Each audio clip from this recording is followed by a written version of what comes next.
ఈ గుడి కేవలం సంవత్సరంలో 3 రోజులు మాత్రమే ఓపెన్ అవుతుంది. అది కూడా ఈ నెలలో వచ్చే చైత్ర పౌర్ణమికి.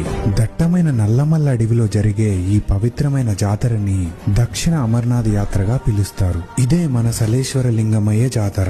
ఇక్కడుండే చెంచులు ఈ శివయ్యని లింగమయ్య అని ప్రేమగా పిలుచుకుంటారు. అలాగే వచ్చే భక్తులు కూడా వస్తున్నాం లింగమయ్య అంటూ యాత్రని మొదలు పెడతారు. ఇక్కడ శివయ్య ఈ లోతైన లోయలో స్వయంభుగా వెలిశాడు. సలేశ్వర లింగమయ్యని చేరుకోవడానికి ఒక భక్తి ఉంటే సరిపోదు, ఎంతో పట్టుదల కూడా కావాలి. ఎందుకంటే ఇది పులులు తిరిగే అడవిలో చేసే ఒక కష్టమైన ప్రయాణం. ఈ గుడిని చేరుకోవడానికి ఫరహాబాద్ ఫారెస్ట్ గేట్ నుంచి 16 కిలోమీటర్లు మన వెహికల్స్ లో ట్రావెల్ చేయాలి. అక్కడ నుంచి 3 కిలోమీటర్లు ఈ లోతైన లోయలోకి దిగాలి. ఇక్కడికొచ్చే ఎంతో మంది భక్తులు ఈ మొత్తం యాత్రని కాలినడకతో పూర్తి చేస్తారు. ఈ లోయని చూసినప్పుడు మనకి ఒక నమ్మలేని అద్భుతంలా అనిపిస్తుంది. నిజంగా ఇదొక కైలాసం. ఇలాంటి అనుభూతి మనకి మరే వేరెక్కడా దొరకదు. అలాగే ఈ లోయలో ఎంతో అద్భుతమైన వాటర్ ఫాల్ కూడా ఉంది. ఇది 365 రోజులు 200 అడుగుల ఎత్తు నుంచి దూకుతూ ఆ శివయ్య పాదాలను తాకుతుంది. అండ్ స్పెషల్లీ ఈ చైత్ర పౌర్ణమికి ఈ వాటర్ ఒక అమృతంలా మారుతుందని భక్తులు నమ్ముతారు.